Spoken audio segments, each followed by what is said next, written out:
It's not just radio, it's Rockland World Radio. RocklandWorldRadio.com.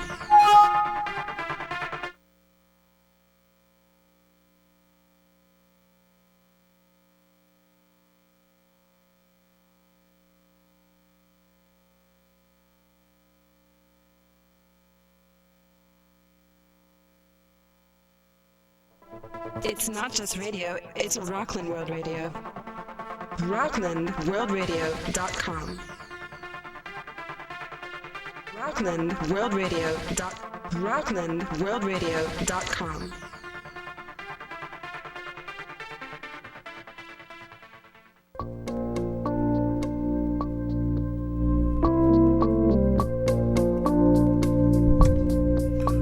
Welcome to Dialogues with Dan, heard on Rockland World Radio every Tuesday evening at 6:30 p.m. Eastern Standard Time.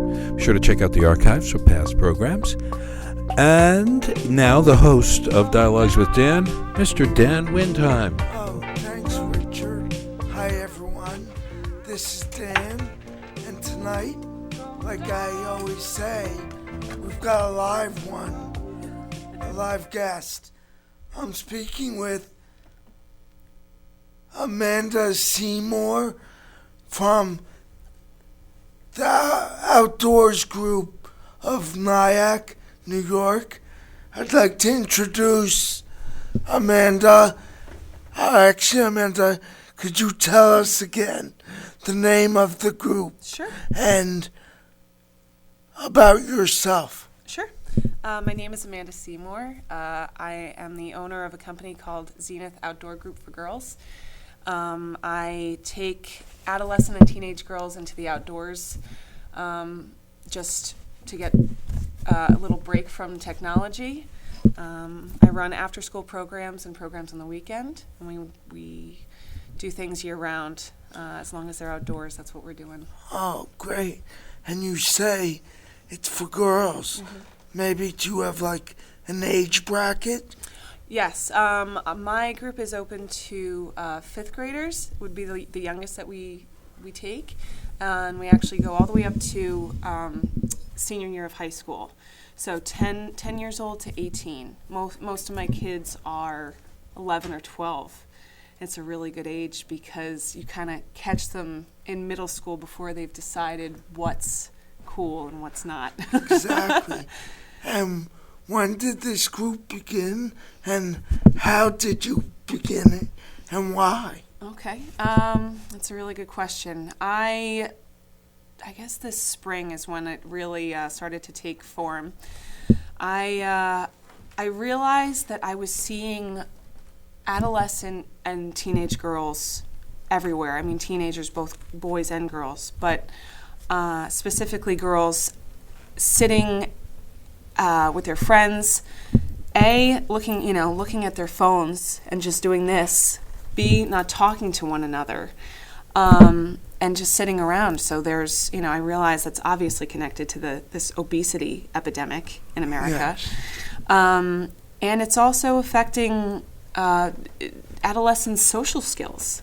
I feel like it's a decreasing ability to have a face-to-face conversation, make eye contact, speak clearly. And I realized how much more I was seeing that, as the months went by, as the years went by. And I wanted to do something about that.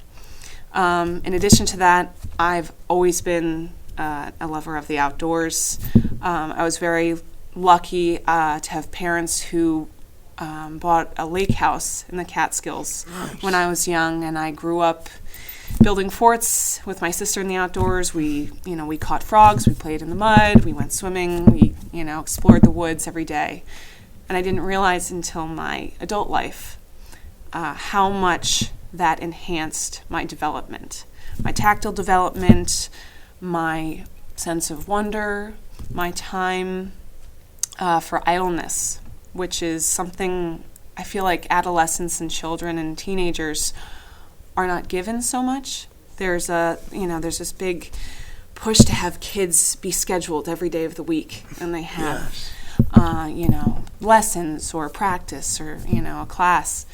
and there's not much time for idleness anymore.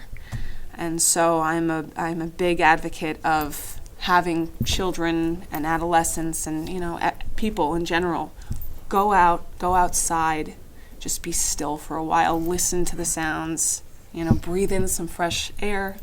Yeah, that's important to me. Yeah. That's an important part of life. Mm-hmm. Not just being idle, but thinking outside the box and occupying yourself with life, with that there's more to life than just simple things. Right. Being creative and what have you. Exactly. Also, what I found is that when I take these kids out on the outings, which are, during the week they're only 2.5 hours, kids are forced to problem solve. They're forced to think outside of the box. They're forced to talk with each other and figure out how to do one thing or another. A common thing I do on my hikes or group walks is I teach the kids how to read trailblazes on the trees. Yes. And how to tell our directions, how to read moss on the north side of trees. And by the end of the hike or the trails, they have been leading the way. They have, they've kind of taken over that role. Yeah. And it's really exciting to see like the kids do that on their own. Yeah. Is that right? Hey, that's it. And they actually fall into doing it without knowing. Exactly. And yes. What's really exciting for me as an educator and someone who's, I'm interested in developing these adolescent minds is that when they figure something out on their own or they climb a mountain without, realizing how much work they've put in, they are so proud of themselves. And that look of pride is just, that's what I work for. That's, it's so exciting for me. Yes. Yeah. This group is called Zenith. Zenith, yeah. Zenith. Right. Yeah, could you tell us the process of starting Zenith and what Zenith is? Sure. And what it means? Sure. What Zenith means? Sure. Zenith is, if you're referring to the sky, zenith is the point directly above you, the highest point directly in the sky. It also can refer to a person reaching a summit or some kind of level of success. And I wanted to really stress that because doing these things outdoors and climbing a mountain or trying something new for the first time, leading an expedition, girls find that, what I call zenith, in their own way. They kind of figure out their own way to it, and they arrive at that point after having worked with the other adolescents, after growing some confidence in themselves and being exposed to, natural things in the outdoors and learning a bit about it. And then they realize how much they're really capable of, and it empowers them. And so what goes on at Zenith? Give us some, examples. Is it just TV? Zenith TV? Or, what is it, a group that meets and... Yeah, well, what I do is we do after school programs on the weekends, usually in the morning, and this is year round, it's kind of like camp, but it's year round. So in the way that a child might, play on the soccer team for a season or tennis or take violin lessons, I invite children to come or adolescents to come and take part in this, a few times a week or a few times a month if they want, and they can develop their sense of teamwork or camaraderie or empowerment in this different way. Yes. We do everything from hikes, trail walks. We do biking, kayaking, canoeing, zip lining. We do something called geocaching. That's Yes. CACHING, which is still kind of a well-kept secret amongst most of the world. It's essentially a worldwide treasure hunt. You're given a set of coordinates on the globe, Yes. and you have to get to them. And once you're there, you have to find a box or a container that's been hidden with all sorts of treasure or trinkets or toys inside. And that makes the outings really fun for the girls. So each community has their own caches, and it's all around the world. It's all around the world. There's 2.5 million in the world right now. Yes. They are in every U.S. state, as well as being in places as far away as Fiji, Alaska, Egypt, South Africa, Antarctica, Russia. They're all over the place. And anyone could take part, not just girls. Right. The best thing about this is that it not only is free to enter this community, but it also is exciting to all ages. I've done this with kids that I used to nanny. I've done this with the adolescents, in the groups that I go with. I've done it with people my age. My friends and I do it now, and I do it with my parents, my family, cousins, and it's become really fun, and you realize that it's fun for all ages. Yes. That's what makes it great. And it's recreation. It's not a business. No, it's totally free, so you don't have to pay to join anything. Yes. You just start and figure out where the coordinates are. If you go to they have a website. If you could give that, Sure. that would be great. Yeah, it's www.geocaching. That's GEOCACHING.com. If you go there, you can start to get a sense of what geocaching is and what you can do in your area. There's a tab on the geocaching website called Play, and under that tab, there's a view map option. If you go there and type in your zip code, you'll see how many geocaches are around you, and I think you'll be surprised because there's a few hundred in this area, which is really exciting. Very cool. Yeah. So it's like gold. It's like gold. Nuggets. Mighty nuggets. Exactly. And the beautiful thing is, like I said, it's just as exciting to a 28-year-old as it is to a 10-year-old. That's a good thing. It's great, yeah. How about to a 50-year-old? Absolutely. Oh. You tell me, does it sound exciting? Yeah, exactly. Very exciting. It's great, yeah. Yeah, could you talk about the logistics of your group? As far as, are there transportation? Like, how do people get to these events? Right. So what I'll do is, because I run outings in both Rockland and Westchester counties, I'll show up with a rental van, usually a rental van or like a small SUV, depending on how many kids we have for that outing. And what I'll ask the moms and dads to do is meet me at a meeting place, usually just a shopping mall or a grocery store parking lot, where we can all assemble in like a back corner. The kids get dropped off with me, so that the parents don't really need to drive far from home at all.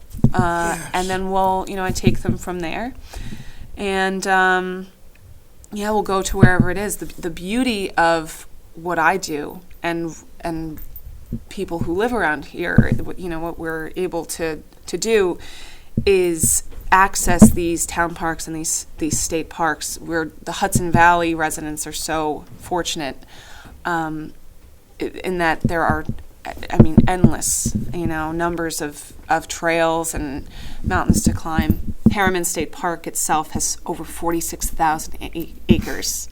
Right. So, the possibilities are endless. Yeah, when you say what you do, you're you're doing this whole thing by yourself.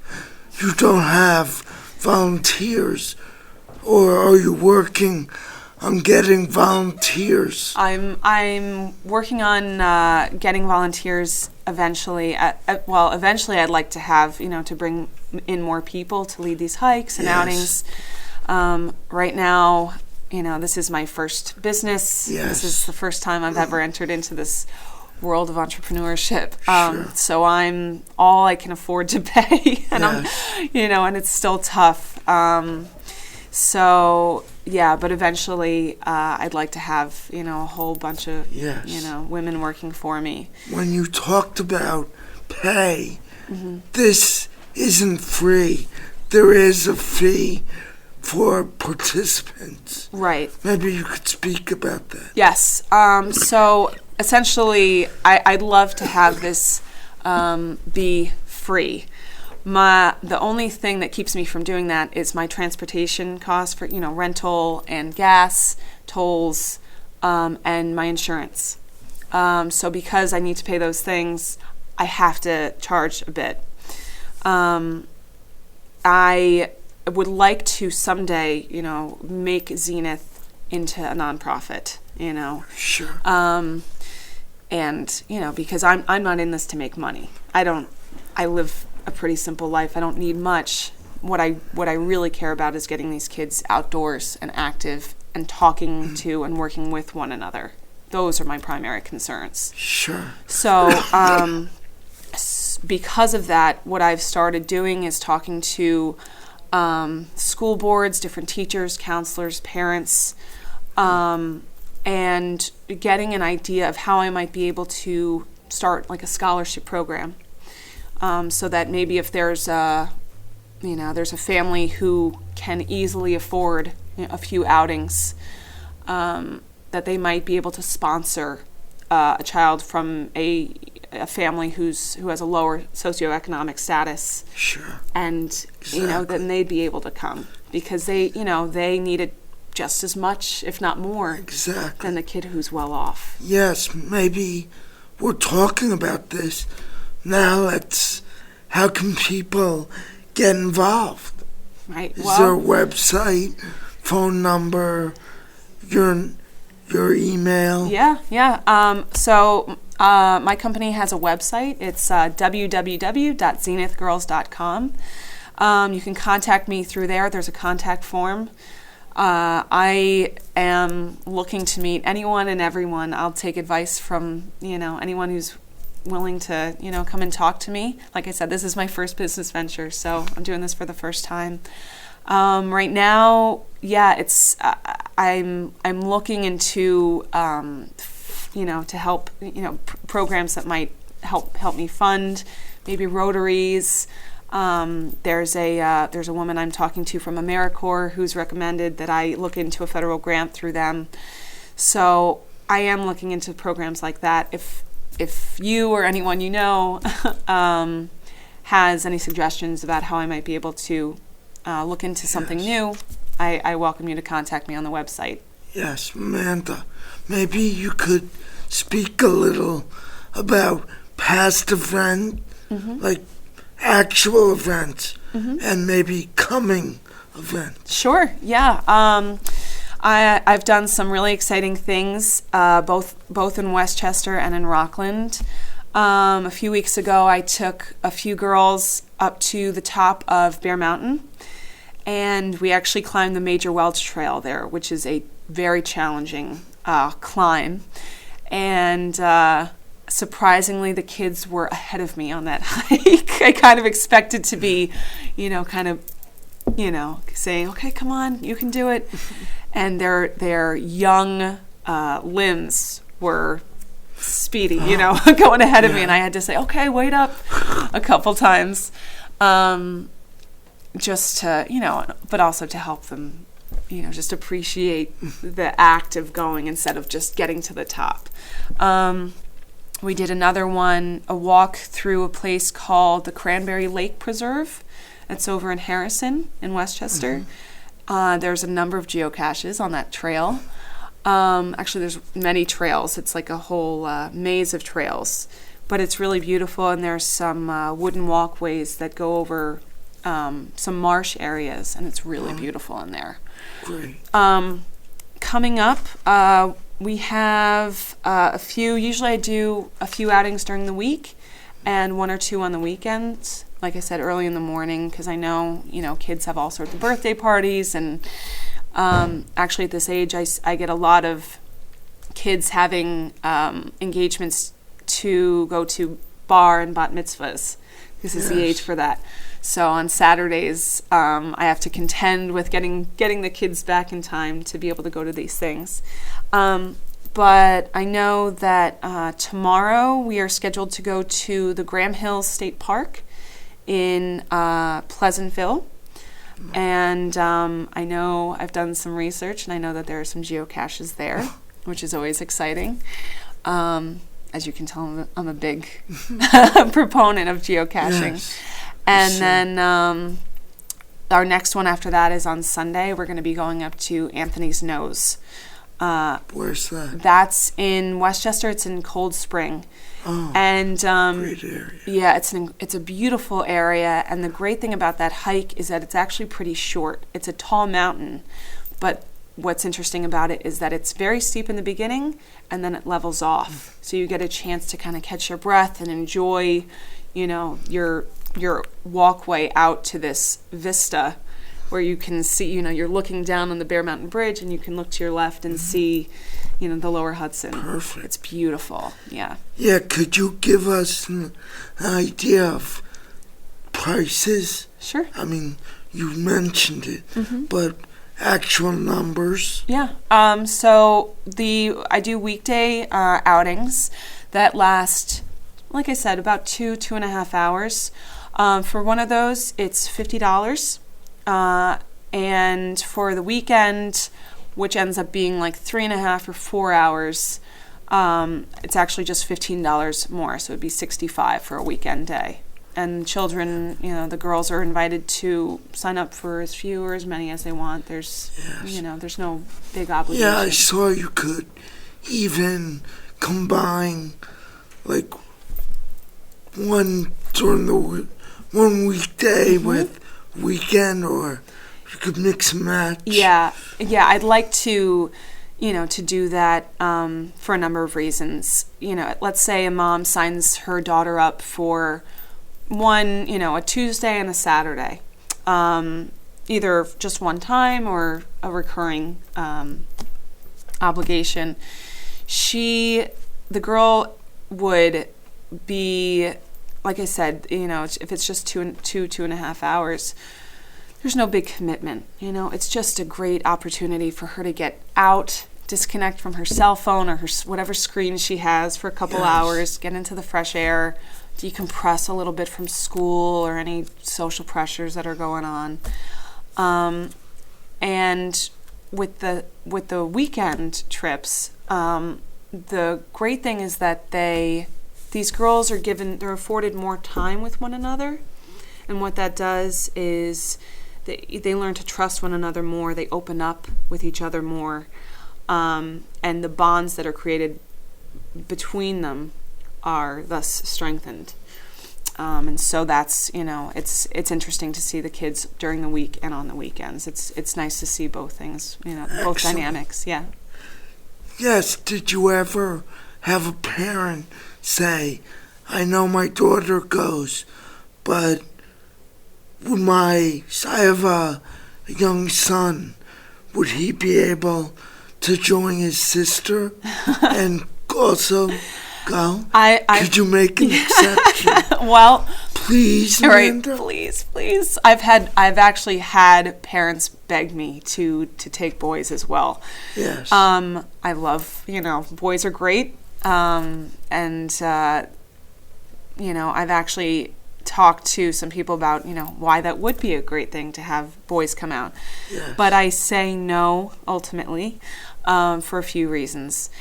I was never a 12-year-old boy, so there's I don't know how much I can relate to. I think a young man would relate a lot better. And that's why, my male friends, I've encouraged them when they say, oh, what about boys? You're discriminating against boys. I say, no, I just, they need a man. They need they need a guy who's been through what they're going through. B, if you get a bunch of 11 and 12-year-old boys and girls together at the same time, nothing is getting done. You know, their hormones are going crazy. They're more concerned about, you know, what they're wearing and what they're saying and what music. And it's just, you know, at that point, we might as well just be at the mall all hanging out, you know. Point taken. Yeah, exactly. I got you. Ding. Ding. Yeah. Makes my job a little easier when it's just the girls and we can kind of keep it focused. Exactly. Yeah. So we have about 10 minutes left. Mm-hmm. Maybe you could speak a little about when you were a young girl, like things you did and maybe lacking in this area. Right. As far as groups out there. Right. Well, I know this is a conversation you and I have had and I've had with many other people, and that is that I spent most of my childhood outside. If it wasn't a thunderstorm or, you know, a blizzard, you were playing outside just because, you know, that's where all the fun stuff was. Yeah. You know, there's sports equipment, there were trees to climb, there were bugs and worms to dig up, and, you know, that's where the fun was. Girls love that.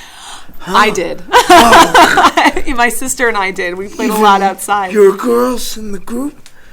Worms? Snakes? Surprisingly, they're shocked. If we're walking on a trail and I bend down to pick up, you know, some earthworm who's come across our path, and I say, "Wow, look at the size of this guy." Yeah. They shriek in horror. They don't know what to do. They're totally disgusted that I've picked up this thing from the ground. Where to me, I mean, that's all I ever did with my sister. You know, we played with worms and bugs and crickets and grasshoppers, and we used to catch frogs. And, you know, I don't know if you know this, if you flip a frog over on its back a lot of the time and you rub its belly, you can get them to fall asleep in your palm. And they just lie there motionless. Really? It's great. And it's fun to, you know, to show other people that. And we spent summers doing that. Is that a little like cow tipping? No. It doesn't harm the frog whatsoever. You flip him back over and he wakes up and he wants to jump away. Everyone knows about cow tipping. I know. It's cows sleep standing up. Exactly. Yeah. Yeah, it's nothing like that. They go and they push the cow. Yeah. It's don't do that. Don't do that. No. But you could get a nice frog and put him to sleep. Just find a nice frog and just put him to sleep and then let him go. Exactly. Yes. So what I'm finding, like I said, when I pick something like that up, I find such a disconnect now. The kids are mortified that I'd touch anything that came out of the earth. Yes. That I'd get dirt under my fingernails. That I'm willing to get my shoes dirty or my pants, sit down in the grass or the dirt. Yes. And there's an author named Richard Louv, L-O-U-V, who wrote a book called Last Child in the Woods. And he talks about something that he's hypothesized called the nature deficit disorder. And it is, he says it's this growing occurrence of children's disconnectedness from their outdoors. Because they're not, because mom and dad aren't kicking them, out the door and saying, go play outside until it's dinner time or until the streetlights come on. Kids are just sitting around, and because of that, he says, we're seeing an increased occurrence of obesity, but also things like attention deficit disorder, anxiety, depression, things like that. And it's really taking a toll on how kids are processing, a number of things and their development. I could see that. Yeah. Definitely. Yeah. So he really stresses, and which, I also stress, is getting these kids outdoors and touching, smelling things, just taking a breath of fresh air and seeing what that feels like. That was Richard Louv. Richard Louv, L-O-U-V, yep. And the book is Last Child in the Woods. It's a really great book, yeah.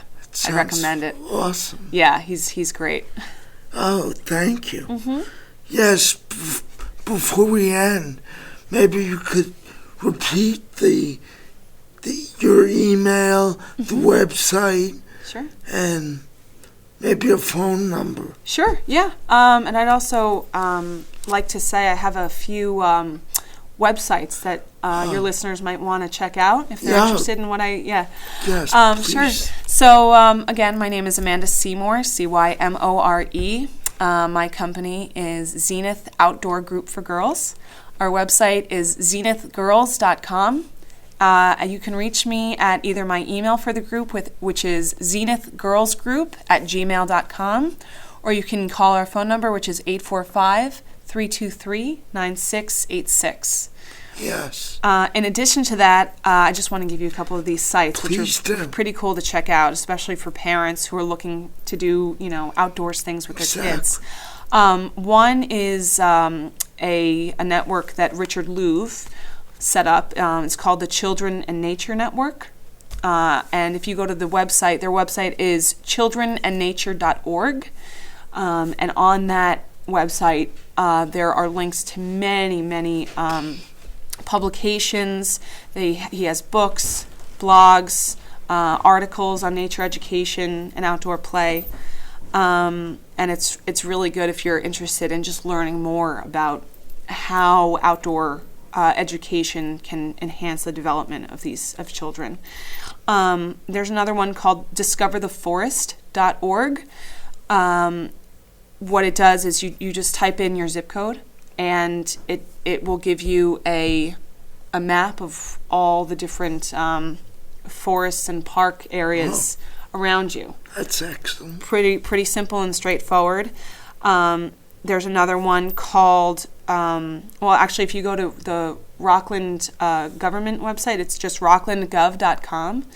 They have a link for the county parks.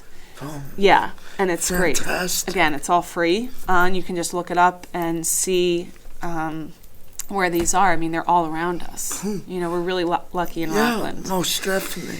If you're looking for new trails to go on, I use a service, and they actually have a website, an app called All Trails. So alltrails.com. They take your interests, and they can suggest new exciting hikes and outdoor explorations for you. So that's pretty cool. Well, yeah. Amanda Cymore, thanks so much for joining me on Dialogues with Dan. Have a great night, everyone. Peace. Good night.